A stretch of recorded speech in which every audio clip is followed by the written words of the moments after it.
오늘 우리가 읽은 말씀은 제 마가복음 11장의 말씀인데, 여러분 성탄절에 읽기에는 약간 어울리지 않는 것처럼 느껴지는 말씀일 수도 있겠지만, 오늘 이 말씀을 통해서 성탄의 참 뜻을 우리 마음속에 새기게 되기를 간절히 바랍니다. 어떤 한 남자가 뜨거운 뙤약볕을 맞으면서 땀을 뻘뻘 흘리며 힘들어하면서 걸어가고 있었는데, 저만치 큰 참나무가 있는 것을 보고 그 그늘에 가서 쉬면서 기뻐하였습니다. 그래도 운이 좋은 거야. 그리고 내가 눈이 밝은 거야. 이 참나무를 찾지 않았나, 이렇게 생각하고 있는데, 그 참나무가 그 사람에게 말을 했습니다. 운이 좋은 게 아니다. 네가 찾았기 때문에 찾은 게 아니다. 나는 네가 여기 도착하기를 400년 전부터 이 자리에서 기다리고 있었다, 이렇게 말을 했다는 겁니다. 중국 사람들이 하는 이야기 속에 나오는 내용이죠. 여러분, 예수님께서 우리들에게 오시는 것도 그와 흡사합니다. 오히려 그거보다 더합니다. 우리가 지금 예수님을 믿는 사람으로 살아가고 있는데, 우리가 예수님을 찾았기 때문에도 아니고 우리가 예수님을 구해서 얻은 것도 아닙니다. 하나님께서 오래 전부터 우리를 위하여 준비하셨기 때문에 오늘 우리들은 하나님의 사람이 되어 있습니다. 구약의 예언자들을 통해서 말씀을 하시고, 그 예언대로 베들레헴에 탄생하셨고, 십자가와 부활을 통해서 생명의 길을 열으셨고, 그리고 수많은 주의 종들을 통해서 이 복음이 전 세계 구석구석에 전해지게 하시는 과정에 우리들에게까지 그 말씀을 전해주심으로, 또 성령의 역사 가운데서 우리들이 예수님을 믿어 하나님의 자녀가 된 것입니다. 하나님께서는 태초 이래로 오늘까지 그 엄청난 시간을 뛰어넘으시고 하늘 보좌로부터 이 추한 세상까지 그 공간을 가로질러서 독생자 예수님을 우리들에게 보내주심으로 우리들이 구원을 받게 되었습니다. 자, 그러면 우리가 생각할 주제는, 도대체 주님께서는 왜 이 땅에 탄생하여 오셨나 하는 것입니다. 오늘 읽은 말씀은 예수님께서 십자가를 지시던 주간에 있었던 한 가지 일을 보여주고 있습니다. 그 주간에 예수님께서 낮에는 예루살렘에 가셔서 말씀하시고, 저녁에는 베다니에 오셔서 주무시고, 이렇게 왕래를 하셨는데, 어느 날 시장하신 예수님께서 길가에 있는 무화과 나무에로 다가가셔서 열매를 찾으셨지만 열매가 없었기 때문에 다시는 이 나무로부터 먹을 것, 과일을 딸 수 없을 것이라고 말씀을 하셨는데, 그 내용이 오늘 본문 위에 11장 12절부터 14절까지 나옵니다. 이튿날 그들이 베다니에서 나왔을 때에 예수께서 시장하신지라 멀리서 잎사귀 있는 한 무화과 나무를 보시고 혹 그 나무에 무엇이 있을까 하여 가셨더니, 가서 보신즉 잎사귀 외에 아무것도 없더라. 이는 무화과의 때가 아님이라. 예수께서 나무에게 말씀하여 이르시되, 이제부터 영원토록 사람이 내게서 열매를 따먹지 못하리라 하시니 제자들이 이를 듣더라. 제자들은 그 모든 것을 보고 예수님의 말씀을 들었습니다. 그런데 그 이튿날 아침 그들이 그 곁을 지나가다 보니까 무화과 나무가 뿌리째 말라 죽어 있는 것을 보게 되었습니다. 20절인데요. 그들이 아침에 지나갈 때에 무화과 나무가 뿌리째 마른 것을 보고, 그때 베드로가 예수님께 말씀드리는 내용이 21절입니다. 베드로가 생각이 나서 여짜오되, 랍비여 보소서, 저주하신 무화과 나무가 말랐나이다. 여러분, 이 베드로의 말은 그 속에 굉장한 놀라움이 담겨 있는 말입니다.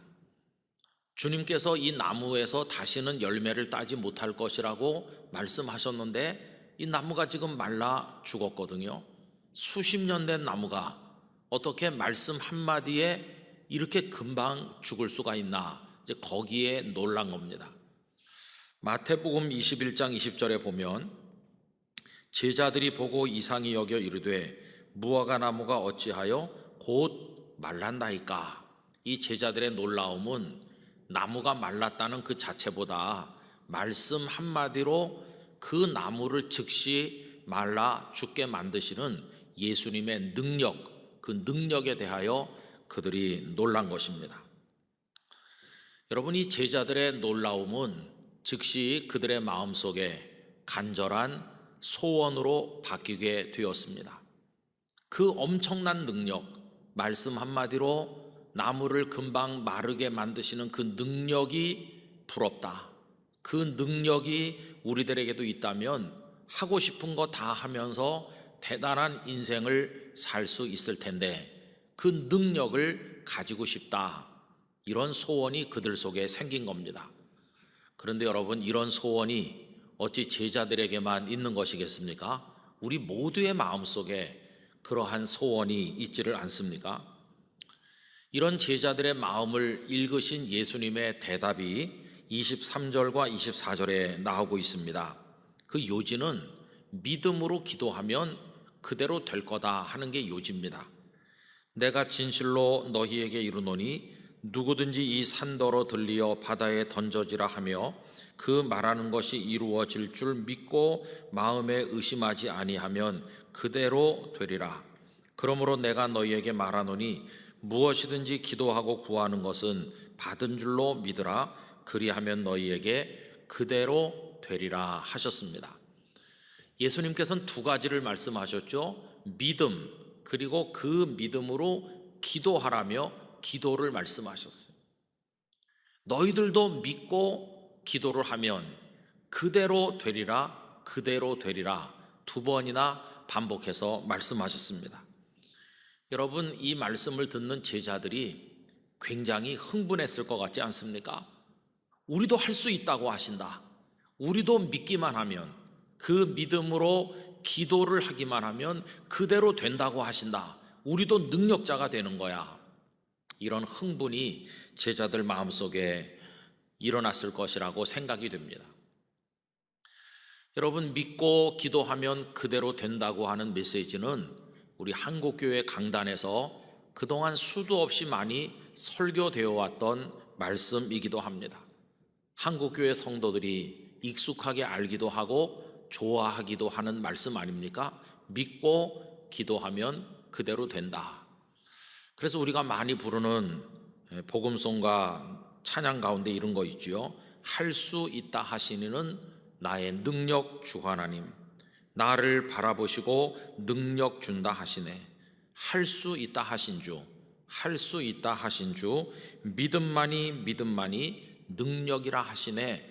그 후렴을 반복해서 부르면서 우리 마음속에 믿음으로 기도로 나가면 할 수 있다고 하시는 주님께서 그대로 되게 해주신다. 이렇게 우리 마음에 다 이 말씀을 받아들이고 있습니다. 자, 그런데 여러분, 여기서 우리 마음속에 꼭 있어야 될 질문이 생겨납니다. 그게 뭐냐 하면 도대체 왜 예수님께서는 믿음으로 기도하는 자에게 그대로 되게 해주시는 은혜를 베푸시는 것일까? 그 이유에 관해서 질문을 해야 된다는 겁니다. 그 믿음은 무엇을 위한 믿음이며 그 기도는 도대체 무엇을 위한 기도이어야 하는가? 예수님께서는 제자들이 믿고 기도하여 그대로 되는 능력을 받아서 그 능력으로 무슨 일을 하기를 원하셔서 이런 말씀을 하시는 것일까? 그 목적에 관해서 질문을 해봐야만 된다는 겁니다. 여러분, 만약에 예수님의 제자들이 주님처럼 말씀 한마디로 나무를 말라 죽게 하는 능력을 얻어서 예루살렘 인근에 있는 나무들을 하루에 한 그루씩 말라 죽게 하면 무슨 일이 일어날까요? 그게 무슨 큰 의미가 있는 것일까요? 그렇게 예루살렘 인근의 나무들을 말라 죽게 하면 로마 제국이 멸망합니까? 유대가 독립하나요? 죄인이 변해서 의인이 되고 그들이 다 천국의 백성이 되는 일이 일어나는 것입니까? 그렇지 않습니다. 아무리 그들이 나무를 말라 죽게 하는 이적을 보여도 사람들을 조금 놀라게 할 수는 있을는지 모르지만 아무 일도 의미 있는 일은 일어나지 않는다는 것입니다. 여러분, 천국은 나무를 마르게 한다고 해서 들어가는 나라가 아닙니다. 그렇기 때문에 믿고 구해서 나무를 말라 죽게 하는 능력을 가진다고 하는 게 별 의미가 없다는 사실을 우리가 깨닫게 됩니다. 그럼 도대체 예수님은 왜 제자들에게 이런 말씀을 하셨나? 이거에 대한 대답을 발견하려면 우리가 그 다음에 있는 말씀을 이어서 읽어야 됩니다. 여러분, 23절, 24절, 25절 이렇게 차례로 봐야 되는데, 23절에서는 믿고 마음에 의심하지 않으면 그대로 되리라 하심으로써 믿음을 말씀하셨잖아요. 그리고 24절에 가면 기도하고 구하는 것은 받은 줄로 믿으라 하심으로써 그 믿음을 가지고 기도를 하라고 기도에 관한 언급을 하셨어요.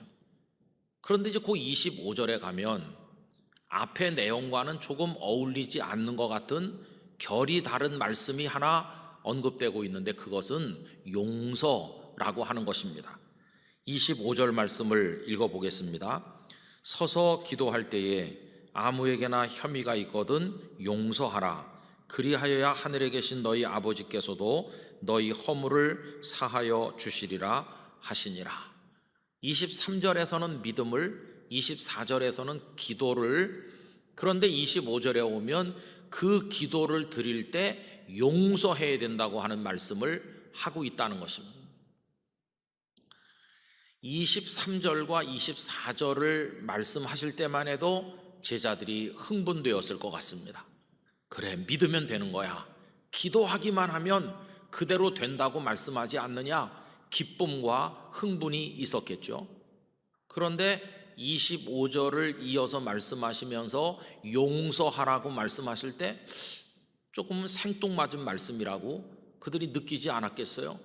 그 앞에 나오는 믿음, 기도 능력과 용서가 무슨 상관관계가 있는지 그들은 혼란을 겪었으리라 생각을 합니다.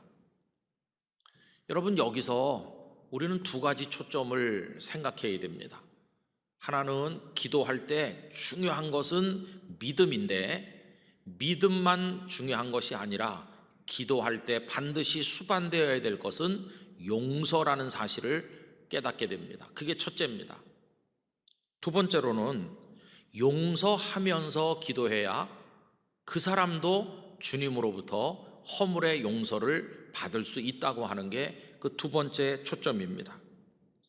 그래서 여러분, 여기서 예수님의 말씀의 그 주제가 급격한 변화를 가져오는 것을 깨닫게 되는데, 처음에는 믿고 기도하면 능력을 얻고 그대로 된다고 하는 게 주제인 것 같았는데 25절이 와서 붙으면서 주님이 정말 하고자 하는 말씀은 용서에 있다는 사실을 깨닫게 된다는 것입니다.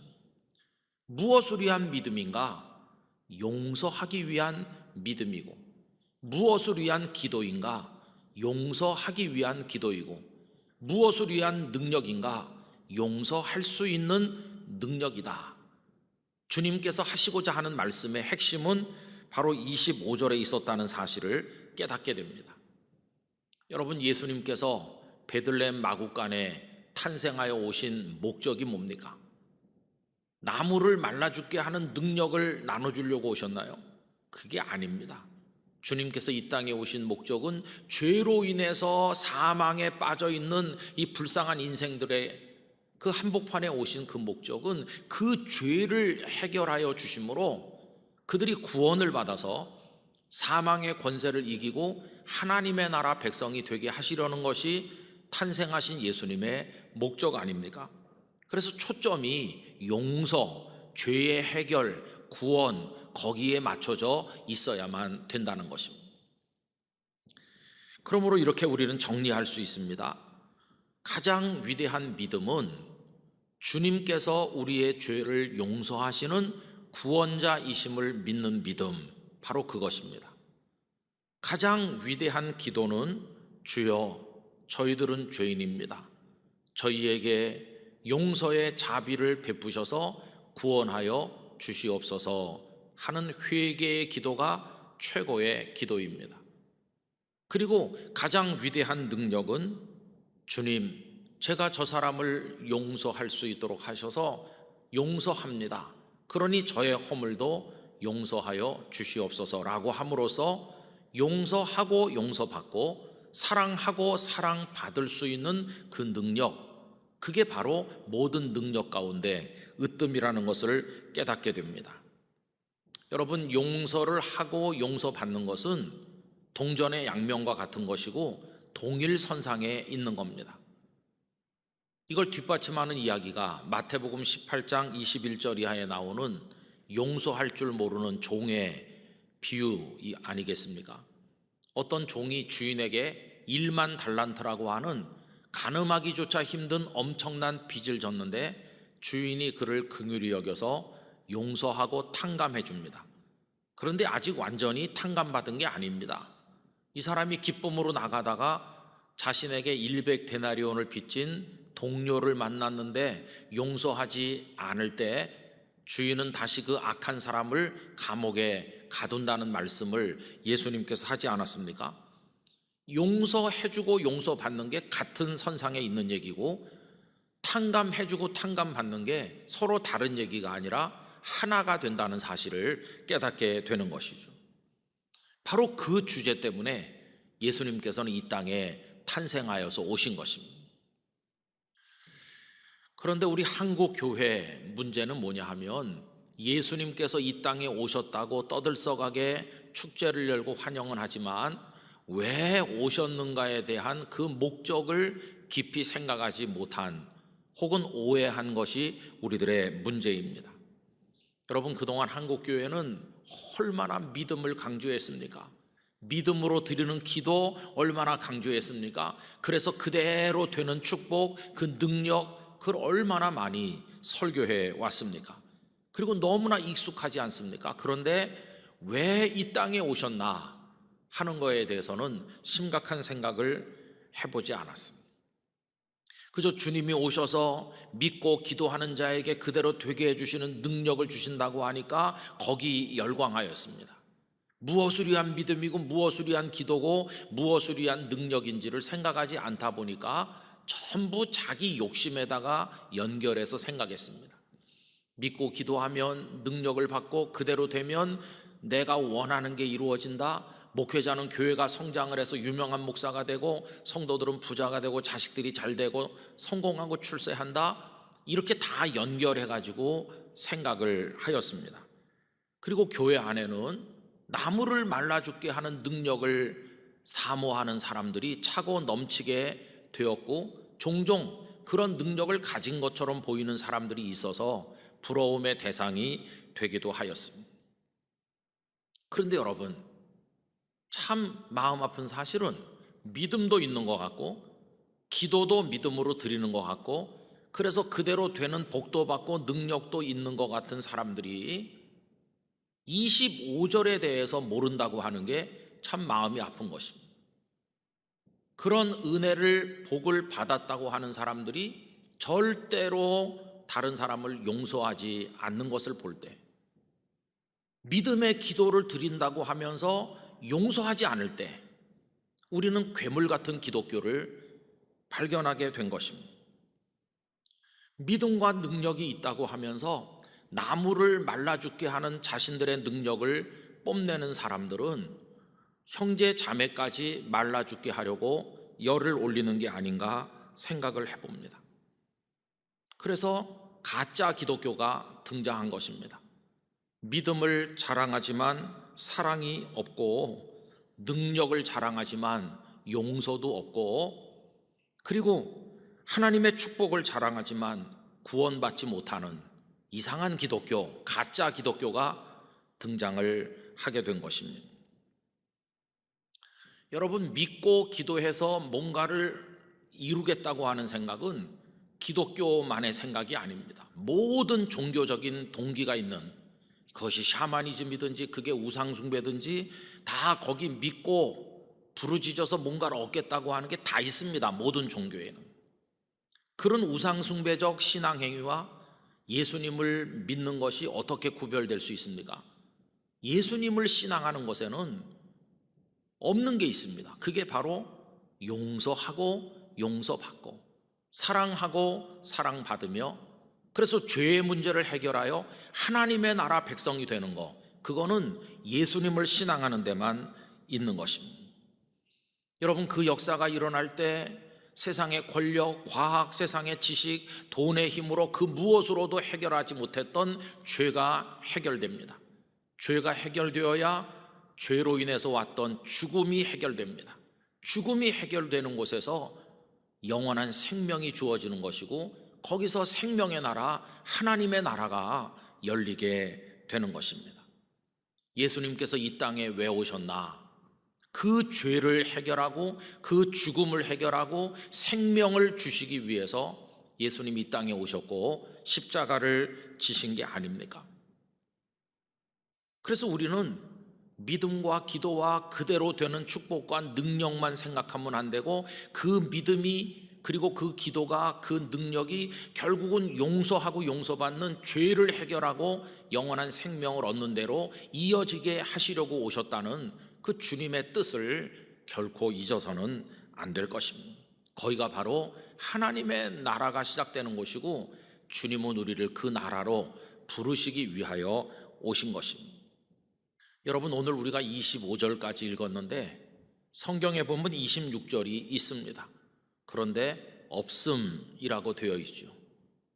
사본적인 문제 때문에 우리 성경에는 26절이 없는 걸로 되어 있지만, 거기 각주가 있어서 각주를 읽어보면 이런 말이 나오죠. 어떤 사본에 만일 너희가 용서하지 아니하면 하늘에 계신 너희 아버지도 너희 허물을 사하지 아니하시리라가 있음이라고 난회 주석에 붙어 있죠. 저는 이 말씀을 준비하면서 왜 하나님께서 26절을 공백처럼 남겨서 우리에게 주셨나 생각을 해봤습니다. 어쩌면 26절은 너희가 써라 하면서 여백으로 남겨주신 게 아닐까요? 그래서 어떤 사람의 26절은, 그래서 영락교회 홍길동은 자신을 그렇게 비방하고 못살게 굴던 김길동을 용서하여 주님의 용서를 받고 하늘나라 백성이 되었다, 이렇게 26절을 채울 수 있는 게 아니겠습니까? 얼마나 아름다운 26절이 되는 것일까요? 그러나 만약에 영락교회 박길동은 끝까지 최길동을 용서하지 않아서 그도 용서받지 못하였다라고 채워진다면 이게 얼마나 비극적인 26절이 되겠습니까? 주님은 왜 마구간에 나셨고 구유에 누워지시고 그토록 고통받으시면서 우리에게 시간과 공간을 뛰어넘어 다가오셨을까? 나무나 말라 죽게 하는 능력을 나눠주시려고 오신 것이 아니라 그 26절을 용서와 사랑의 복음으로 살아갈 수 있도록 채우게 하시려는 목적으로 오신 것이고, 그렇게 해서 용서하고 용서받고 사랑하고 사랑받으면서 거기가 바로 하나님의 나라인데, 그 하나님 나라 백성이 되도록 하시기 위해서 이 땅에 오셨다고 생각하는 것입니다. 우리 영락교회 성도 여러분, 어떻게 하면 성탄을 축하하고 제대로 맞이할 수 있을까? 26절을 잘 채워 나가심으로 탄생하여 오신 예수님을 영접하시게 되기를 바라는 것입니다. 성자의 귀한 몸, 그걸 위해서 우리에게 주셨는데 우리는 무엇으로 보답할 수 있을 것인가 생각을 하면서, 사회도 무겁고 전염병도 힘들게 하는 우울한 성탄 계절이지만 여러분 마음속에 오히려 더 기쁨과 감격이 있는 성탄절이 되기를 간절히 기원합니다. 기도하겠습니다.